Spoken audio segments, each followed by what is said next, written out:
Boom. What's up, you guys? It's Royce Jacob, and welcome back to the channel.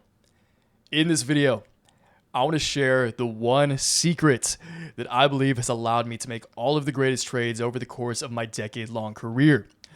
No, it is not being a genius mathematician, nor is it being a master macroeconomist. It's not even being a wizard or a fortune teller. It is observing the world around me. What is happening in the cultural zeitgeist? What are culturally relevant people doing? What trends are emerging in the culture? What are my friends doing? What is my family doing? And how can I capitalize on this? Okay. I know this sounds pretty vague and it's clearly not a secret at all, but I obviously want to expand on this. I also want to dive into a few. This is the most recent example, Philip Morris, Zyn. So we're going to look at PM. I'm going to discuss just kind of my, the way I perceive this trade and how I've perceived this company and the come up and the appeal of this company over the course of really the come up it's had over the course of this summer into the earnings report that allowed the options contract that you see in front of you play out. I also want to look back, look over the course, again, over the course of my career, but specifically focusing on the past few years since I started the YouTube channel, because a lot of you may recognize some of these plays. We're going to kick it off with the OG Riot platforms, talk about what I saw there back in 2017, move on to mRNA. That's crazy to see a 52-week low today. Moderna, and what I saw in early 2020 with everything that was happening. That was a little obvious, but again, just go over my thought process here and what made these trades appealing to me prior to taking them on and allowing for, those 2, 3, 10, 20, 50x gains. Next, C3 AI Inc. Early 2023, what I see there. And then at the very end of the video, or I guess just the cherry on top, I want to talk about the stock that is exciting me most at the time of recording. It is October 23rd today. So we'll see how this pans out if you guys are watching this at a later date. But right now, I'll say that this stock right here is poised for a potential rally, a potential hype cycle like we've seen in a lot of the other stocks that we're talking about. And obviously, I'll explain why that is at the end. Okay. So Philip Morris is the creator of Zyn. And that is originally why we took on this trade back in April of this year. If we go to year to date, you can see that Philip Morris has come a long way. Waves Capital, over Waves Capital. I got to plug this, okay? So let's go here, teachable landing page. Waves Capital. If you guys are not a member of Waves Capital, then this is where I share a literal complete breakdown of my entire personal portfolio. I send out all the email newsletters that we're looking at right here. This is like my daily trade alerts, my flash trade where I just discuss all of the trades that we make every single day. And then I send out a trade analysis newsletter. So just right off the bat, if you guys want to join Waves Capital, it's going to be the first link in the description of the video. My complete portfolio daily newsletter. You can see the thumbnail right there. It's $15 a month. If you want to join, that's great. If not, no worries. If you're already a member, then congrats if you got in on this recent Philip Morris play or any of these plays that we're discussing, because the goal of being a trader is to have as many of these gems and many of these 10 baggers as possible. So that's the goal. Again, if you want to join, it's the first link in the description. Plug is now over. Okay. Philip Morris, creator of Zyn, over Waves Capital. If you guys were here in early April, that is when we made our first earnings trade. That was one of our biggest wins of the year so far as well. I mean, still to this day, that was one of the best trades. Coming pretty darn close, almost exactly matching the returns of this one. Okay, it was like a 10 bagger. I think it was an 11 or 12x actually when we initially caught this back in April. But what did I see in this? Why did I choose to trade Philip Morris while the stock was just slugging along, extremely, extremely boring, perceived almost, I shouldn't say perceived, but trading almost equivalent to how like a freaking railroad stock would trade, or even like Coca-Cola was more volatile than Philip Morris, just to put it in perspective, right? What I saw in Philip Morris was the fact that they owned a product that I have seen absolutely conquer and take over the cultural zeitgeist over the past 6 to 12 months, and that is the little can of Zyn. I don't have the video here, but you guys can look up that Philip Morris video I posted. I don't know if it was like February or March, maybe it was April, earlier this year.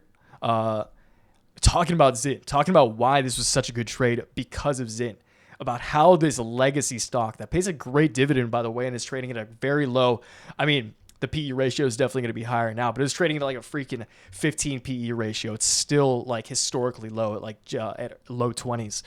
But why I believe this stock that was trading as a boring railroad like Dow Jones value stock was actually a growth stock. And it was because of Zin. Okay? It was because of Zin. And what we just saw in their earnings report, the earnings report that resulted in our contracts, our call options, over 10xing. This is an 11x. 1,000% is an 11x in a single session. And it actually climbed even higher today, is because of that. Okay? It's not what you have access to, or it's not the data you have access to. There will always be a hedge fund out there that has access to more data than you.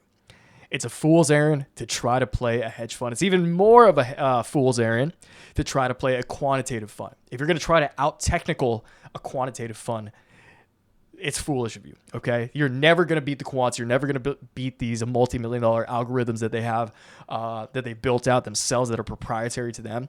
And you're never going to beat out the actual genius mathematicians. Or maybe you will, but again, genius mathematicians plus proprietary algorithms that are built to trade.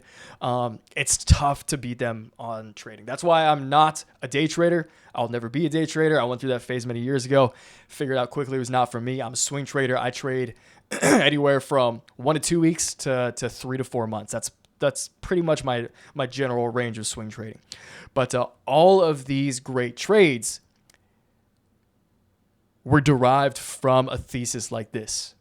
I see all of my friends popping Zins. I don't pop them. I personally dipped many years ago, but I just gave that up and never went back. And I honestly don't like the coffee's good for me. Zins just make me all anxious in my armpit sweat. But I saw Zins flying off the shelf. I saw, the Nelk boys. I saw everyone in that cultural zeitgeist, everyone relevant to the demographic that they serve, popping these things.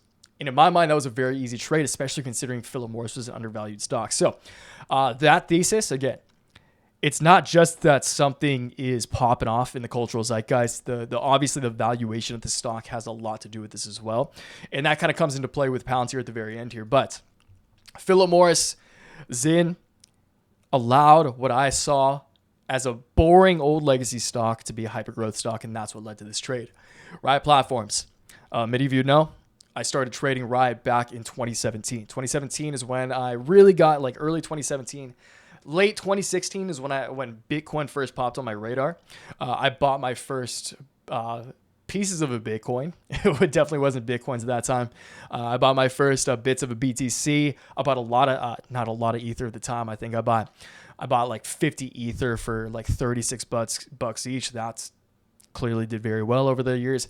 And, that's when I got that passion for crypto too, as well as buying Riot, which has been on an absolute roller coaster since. And I still hold a lot of the Riot platform shares that I bought back in 2017. But what I saw in Riot, this is before Riot was like the first Bitcoin miner. For those of you who, if you weren't around then or just don't know, Riot was the first Bitcoin mining stock in the market. Okay, there wasn't this flood, there wasn't Bitfarms, there wasn't BTBT, there wasn't Wolf, all the other ones, Clean Spark, just name them. It was Riot. And this stock was going sideways even as Bitcoin was starting to really gain traction, okay? So that made it really easy. Bitcoin miners weren't on anyone's radar. Bitcoin itself was on people's radar, but I knew that if there was a stock, if there was an equity that you could tie to Bitcoin, which at the time, again, there wasn't even MicroStrategy, or definitely not the Bitcoin ETF, obviously. Riot was that. Bitcoin miners were that. And that's what I saw in Riot. That's when I took on the Riot position, and that's when, those call options, especially in 2020, 2021, when Riot went from like $3 a share up to $70 a share in 2021. It was a while, but like if you're riding call options at any price over a period where a hype cycle like this happens, those things can 200x, 300x. That's where you make those true life-changing gains, and that was a lot of my ride in 2021, and I'm very thankful for that because that's what's allowed me a lot of what I still have around me today. Okay. Another contributor to that big rally was Moderna. Okay, so Moderna, we all know what happened in 2020. We all know how that went, how much it sucked.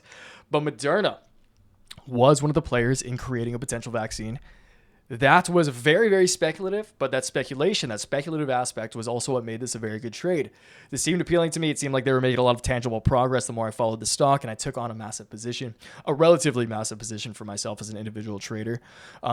That's obviously panned out, as most of you know. Again, early, I took a position around $20. You can go YouTube. One of my first Moderna videos, we're probably talking about it when it's in the high teens, maybe even mid-teens. And again, I don't have to tell you what happened there. We all know what happened there. Just that year, by December of that year, when it was in the teens, it went up to rally all the way in just 2020 up to $1.50. So that was a very lucrative trade as well. Next, this is getting a little more recent. C3 AI Inc. We capitalized on this over Waves Capital back in 2023. AI, this is an easy one, and I've told this one before on the channel. You guys might remember this video if you weren't trading with me.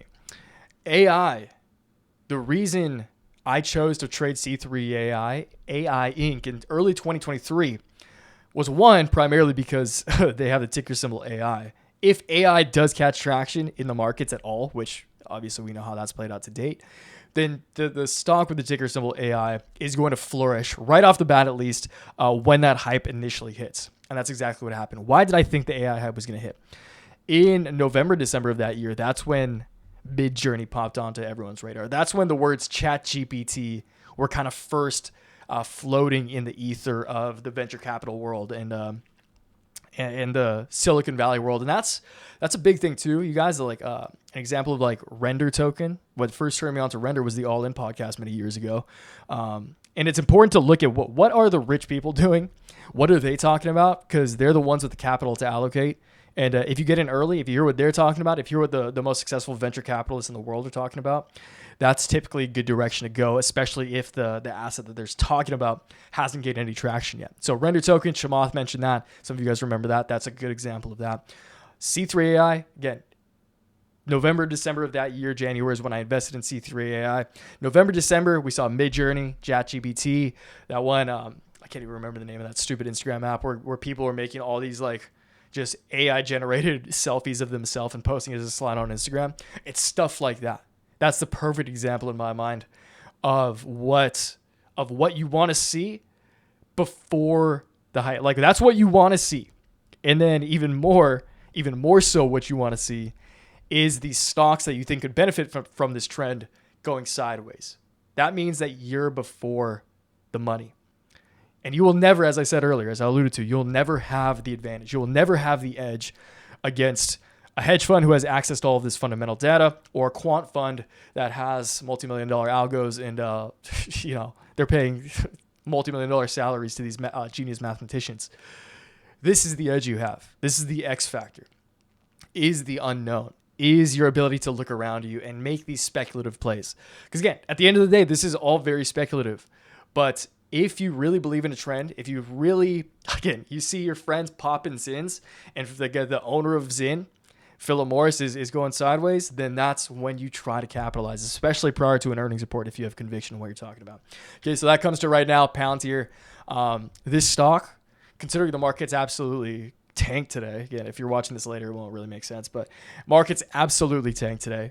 But Palantir stayed steady, and after hours were looking good. And this is, as I've been saying just to my newsletter group, this is not, although Palantir has rallied so hard over the course of this summer and this year. We started trading it earlier in the summer, prior to their early August earnings report, and this stock has already made us a lot of pretty life-changing gains to date, which I'm super thankful for. This is giving me that classic hype cycle feeling, and I by no means I'm going to guarantee this to happen. I have no actual tangible idea of whether this is going to happen or not. It's an instinct that I have over the years of trading stocks like we just discussed. I have that instinct about Palantir right now. And I do think that this could potentially be that next, oh shit, it was so obvious in retrospect play. Okay, so excited to see what happens here. I really am happy that I got this video out. This one, I was going to record a completely different video, but this just came to me and I was pretty inspired to make this. So I really hope you guys enjoyed it. I hope you get some value from it. Please feel free to ask any questions in the comments below. And again, if you want to join Waves Cap, if you want my daily newsletter and my full portfolio along with my daily trade alerts, how I'm trading options every single day, what my stock portfolio looks like, what my crypto portfolio looks like, it's the first link in the description of the video. Thank you for watching. I'll talk to you in the comments and, make some money out there. Until next time, always remember, take action, make waves. Peace.